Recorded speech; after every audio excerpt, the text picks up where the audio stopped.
As we continue to scour the raft of internal Google documents that were leaked to us, we discovered these internal communications.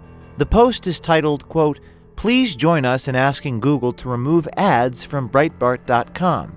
It is dated March 23, 2017. Quote, "I'm sure most of you are aware of the extreme sexism that articles and comments on Breitbart disseminates.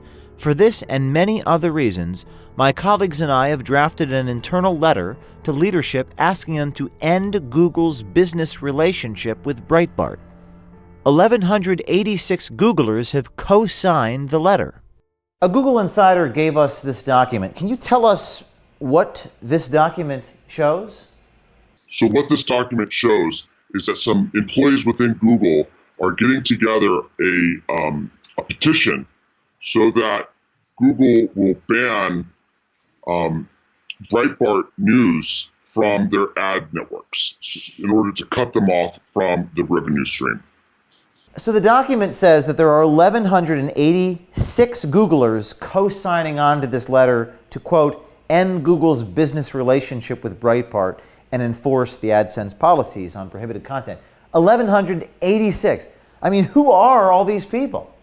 These people are employees of Google, and they are unhappy with the election, and they're unhappy with the narratives that are being put out there that contradict the mainstream media's narrative. Okay, here's another document that a Google insider gave to us. This one's about also Breitbart and Google ads holding the nose, looking through hate speech. Tell me what I'm looking at here. What you're looking at is you're looking at Google intolerance. And what's really ironic here is that Google prides itself on inclusion and diversity. But what you see right here is actually an intolerance to inclusion and an intolerance to diversity. You know, they're looking at this at Breitbart and they're saying anyone who wants to hold their nose and look through Breitbart for hate speech, right? They are inducing political action through their employees to express their intolerance to any sort of dissenting opinion. This is important because Google claims protection under Section 230 of the Communications Decency Act. Basically, they say they are impartial publishers of content and therefore not liable for any content they publish. But this document shows they are anything but impartial.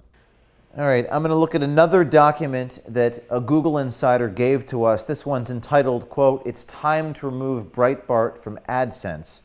Tell me about what I'm looking at with this one.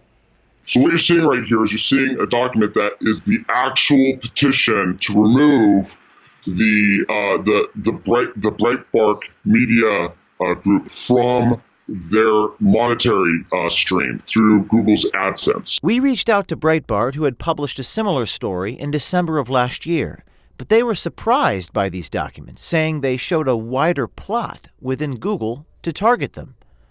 Breitbart's comment: "This is more confirmation that Google is staffed by many left-wing activists with a totalitarian, un-American desire to silence, defund, and deplatform those with whom they politically disagree, or even make them feel the slightest bit uncomfortable. This is all about 2020. So it seems like this is something, these 1,186 people petitioning and all this stuff is stuff that didn't actually happen. But what does it tell us about Google or the culture at Google? Well, this petition reflects the culture that Google has fostered, which has been hostile to real diversity and hostile to real inclusion, because what they're trying to create is a monoculture. And what you see with this document is a manifestation of that intolerance towards dissenting opinion. Project Veritas has been invited to the White House Thursday of this week on the heels of this historic Google expose featuring a lot of your insider testimony.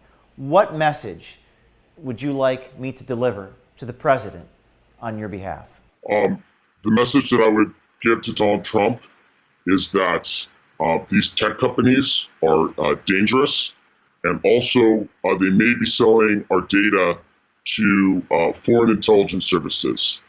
This is something that needs to be asked of Google, is whether, like Facebook, they're selling our data to people that don't have America's best interest in mind. The second thing that I would say to Donald Trump is we don't need any more existing laws to fix this problem. We just need to enforce the laws that are currently on the books, especially Section 230.